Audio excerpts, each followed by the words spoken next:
Pagkatapos nga namin makabili ng pasalubong, dumiretso na rin kami agad sa ticketing office para bumili ng terminal ticket. At pumasok na rin kami agad sa mismong terminal kung saan yung waiting area. Anong oras na rin naman, siguro mga 3 PM na rin kami pumasok, parang naghintay lang kami ng 25 minutes, tapos mayat-mayat, boarding na rin kaagad. Habang si kuya nakapasok na sa loob at eto naman ako hirap na hirap sa aking mga dala. Samantalang nakipagpalitan na rin yan si kuya ng bag sa akin, siya na yung nagdala ng bag kong napakabigat na akala mo naman sa Romblon na ako titira. Hindi ko nga rin talaga maipaliwanag, isang pirasong damit lang nga ang aking dinala dahil may mga damit naman ako dun sa bahay sa Romblon. Pero ang bigat nitong bag ko, parang 50 pieces na damit yung dala-dala ko.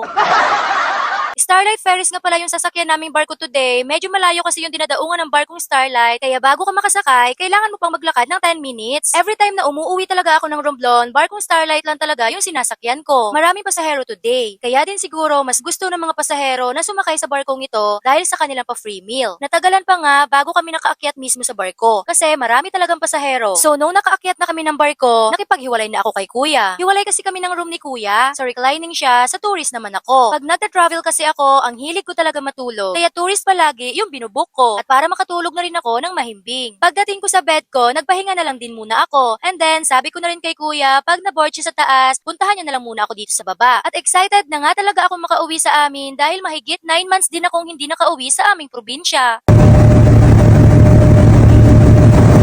Eto nga pala yung pa-free meal nila, chicken adobo yung ulam. Dahil hindi naman ako mahilig kumain ng dinner, binigay ko na lang kay kuya. Nakadalawang kain tuloy siya. Umalis na nga si kuya after niyang kumain at bumalik na siya sa kanyang pwesto. At para makapagpahinga na rin. And we're here now! Welcome to Romblon!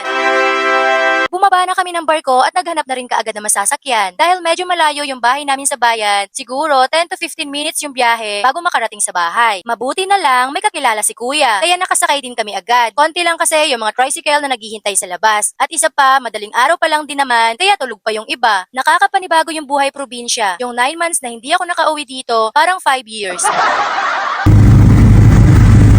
Eto na, nakarating na kami sa bahay. Baka nagtataka kayo kung bakit madilim. Ay opo, napakadilim nga dahil hindi pa naaayos yung kuryente dito sa looban. Yung bahay kasi namin sa loob talaga. Kaya siguro matagal-tagal pa bago makabalik ang kuryente. Pumatok lang ako sa pinto at nung pagbukas nga ni mama ng pinto, gulat na gulat talaga siya. Ano ba? Wala pa ni Manong Intoy. Na? Ni Manong Intoy. Si Intoy sa plaza kagaya na. Bakit? Mabot ko ng sipper. Mabot ko hindi ay diyan ni kuryente. Masarap talagang umuwi kapag hindi ini-inform si mama. So hanggang dito na lang muna dahil matutulog pa ang babae, pagod pa sa biyahe. See you sa next vlog. For more updates, don't forget to follow me. Thank you for watching. Bye-bye! Mwah! Buisita niya mo, ano kita naman siniruan? Ay, masiniruan natin na kuya na kuryente. Hayop.